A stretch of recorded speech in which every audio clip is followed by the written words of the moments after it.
જય સિયારામ. ગામ સરસિયા. હું બાબલુભાઈ દાદર, લોક સાહિત્યકાર. અને અમારે સરસિયા ગામમાં મારુતિ ગ્રુપ આયોજિત, આમ તો વર્ષોથી બહુ ભગીરથ કાર્ય કરે છે. હનુમાનજી મહારાજના આ પ્રસાદનું આયોજન અને ગામનો એવડો સહકાર છે.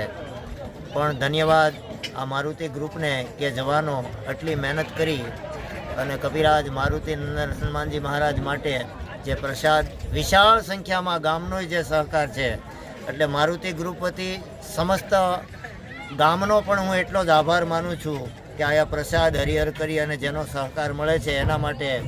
લાલ દેહ લાલી લસે ધરી લાલ લંગુર વજ્રદેહ દાનવ દનલ અને જય જય જય કપિસુર. આ તો મારુતિ નંદન છે ભાઈ. કામ કરો એટલે એનો પડકારો મોડો ન હોય, કારણ કે ભગવાન રામનું કામ એણે કર્યું હતું. શાયર કો સોસ ડારું મેરુ કો ઉખારી દારૂ ધરાતલ ચીર દારૂ ભૂમિ પલટાવું ના. કાલન કો મુંડ કાટી કૃતાન સે યુદ્ધ કર દંડ કો છુરાઈ લાઈ લખણ જીવાવું ના. અને ભ્રમર કો બેગ ડારું હોમી સેન માર ડારું રામ કી દુઆએ જો અમૃત મેં લાવું ના. તો નારન ભનંત ભયો ક્રોધવંત કપિરાજ ઔષધિ ન લાવું તો મેં રામદૂત કહાવું ના. ભગવાન રામને પણ જ્યારે ઔષધિની જરૂર પડી લક્ષ્મણજી માટે, ત્યારે ભગવાન રામે પણ હનુમાનજીને કામ ચીંધેલું.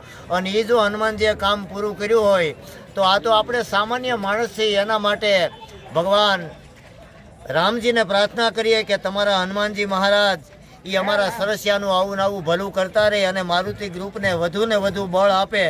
જય સિયારામ, જય મારુતિ નંદન, જય હનુમાનજી મહારાજ.